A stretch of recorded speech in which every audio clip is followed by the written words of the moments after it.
Hello, my dear friends. First of all, I would like to welcome all of you in today's episode. And yes, definitely, we have a topic with us. Describe a long car journey you went on, and we have few keywords like where you went, what you did at that place, and who you went there with. Explain why you went on that journey by car.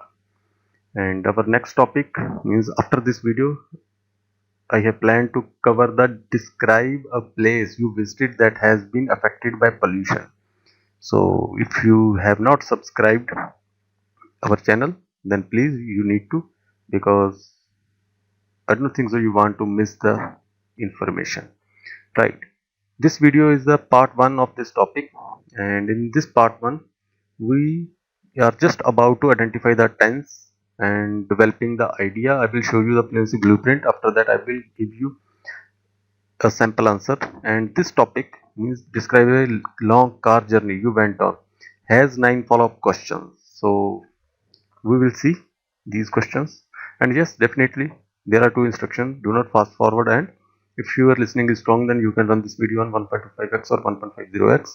Only if your listening is strong, you are an active listener, else there is no need. And grab a piece of paper and pen with you, because you need to draw our fluency diagram. Okay, first identify the tense. You can see over here in the title, you went on, and where you went, what you did, and who you went there with. Explain why you went on that journey by car, right? So you can see each and everything is in past tense, so we know uh, we have to speak this topic or tell this story in a past tense. Now the next step is fluency diagram. Just pause this video and draw this fluency diagram on your notebook, or I can say take a piece of paper and draw this diagram on it, and stick that diagram in front of you on a wall, so you can recall the memory each and every time when you saw that diagram. Okay, I'm going to create a little story on the basis of this diagram. I did many road trips, and today I would like to talk about a trip which I had with my father. On that time I had just about to 30, and we selected a destination which was the Himachal. On that time our emotions were on peak, because we both, me and my father, because I did this journey with my father. So me and my father, we both were facing the tough time. So we thought that it is the best way to spend our time with each other. And yes, we both loved driving, so it's a kind of the common interest between us. So my father created a rough plan, and we thought that hitting the road is the best way to do adventure.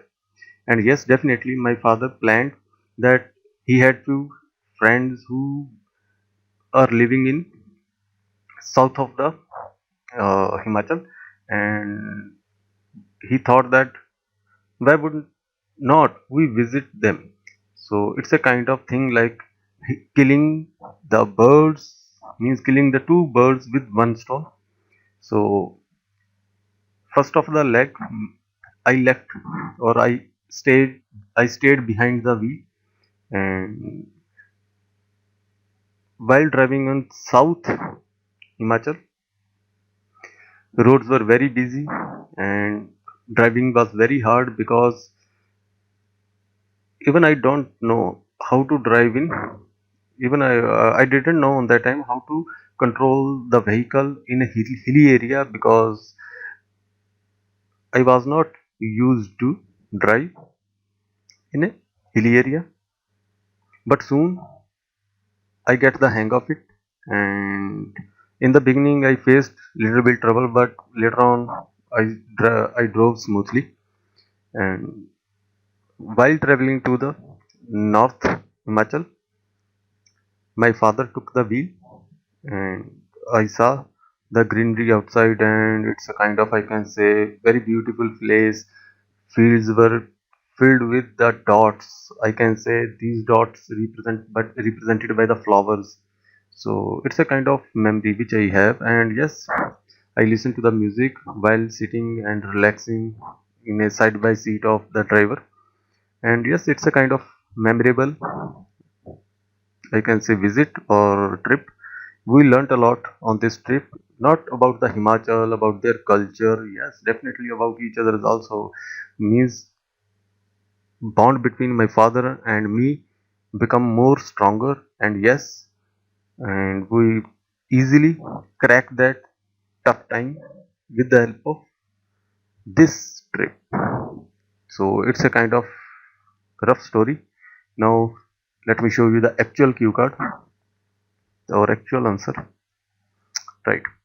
Well, I went on a road trip with my father when I had just turned 30.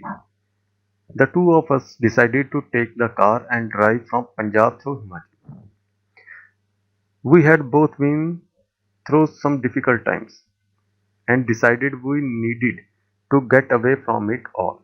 So it seemed to us that hitting the open road was the best way to do it, particularly since we both loved driving. We had a rough plan, but we were open to adventure.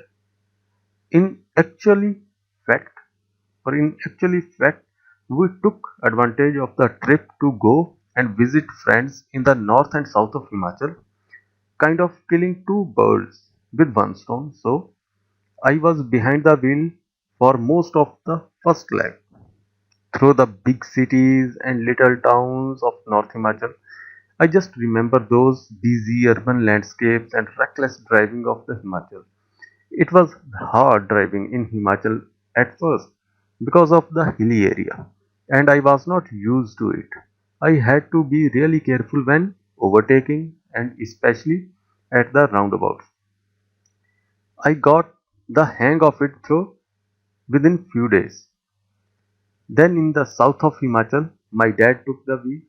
I do remember the long flat roads stretching out for miles ahead and the fields dotted with these yellows and oranges from the flowers. I just soaked up the beautiful views while my dad was driving.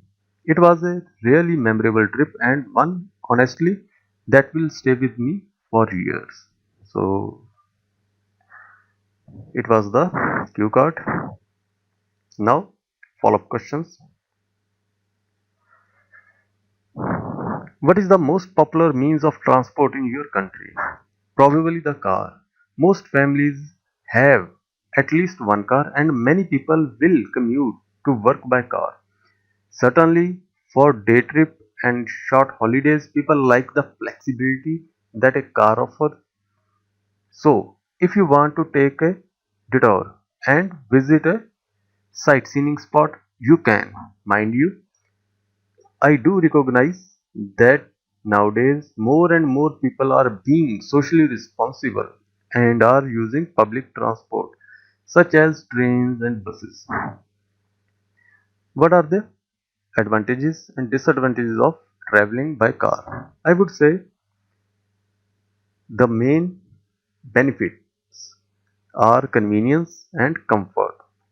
So you just walk out of your house, jump in your car, and you can drive directly to wherever you are going.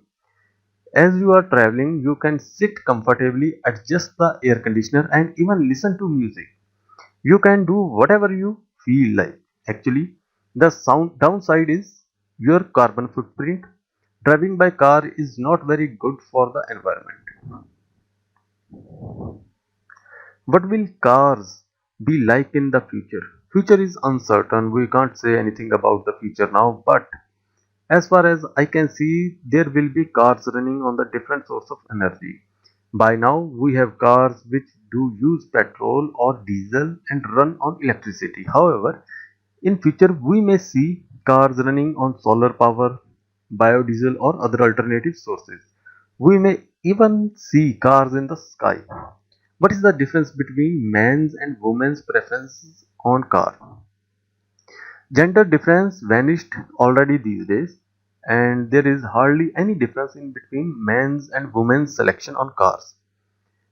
It is an individual selection. Some people like bigger cars and some like smaller cars, or some luxurious or sports. For within the city use, people prefer small cars. Now and then, for long drives, people prefer big cars. Both men and women like all types of cars, but as per the requirement. What are the differences between bicycle and private cars? There are a lot of differences between bicycles and private cars. Bicycles are affordable for everyone. In fact, much cheaper than the private cars. Bicycles do not require any fuel or oil like petrol or diesel to operate. Bicycles help people to remain hale and heartily, as riding a bicycle contains some form of exercise. Riding a bicycle also does not require any license. Cars, on the other hand, are helpful when the whole family has to go out together. Cars are very helpful when the entire family has to go out together for visit or trip. They are also helpful in bad weather conditions, say rainy seasons. Cars are safer than bicycle, particularly where there are no distinct path for bicycle. Why do people like to have private cars? People like to have private cars because they are very relaxed to go from one place to the another. They are very helpful when they are old or disabled persons are living at home. They are very helpful when the entire family has to go out together for a visit or trip. They are also helpful in bad weather conditions, say rainy season. And also, having a private car is a status symbol, like to show fullness. Is it a good thing that everyone has his her own car? It is definitely not good if everyone has their own car. Already there is too much traffic on the roads and population in the city is too dense. If every person will have own car, then there will be parking problems and traffic jams and too much population. How to buy private cars in India? Well, it is very easy to buy a car in India. You have to go to a showroom and pay the money and buy a car of your choice. Easy monthly installments are also available. Some people also go for bank loans to buy a car. Do many families own private cars in India? Yes, 60% families own private cars in India. Now the car has become very affordable in the category of vehicles. There is a car to suit all pockets. For example, Tata Nano and Swift are affordable by all families. So, okay, friends, uh, with this, we are just about to end the part one section of this topic, and I will meet you, or I can see you, or I will see you in part 2 section. And in part 2 section we will cover the cue card once again. I will read that cue card for you, and mini story. Yes, if you want to be a fluent speaker, then mini story will give you fluency. So to speak like a native or to get fluency, you need to practice this mini story. And yes, definitely, I'm working on our next topic, like polluted place, as I told you. So I will give you this topic also. So just be in touch with me and subscribe my channel, and bye bye.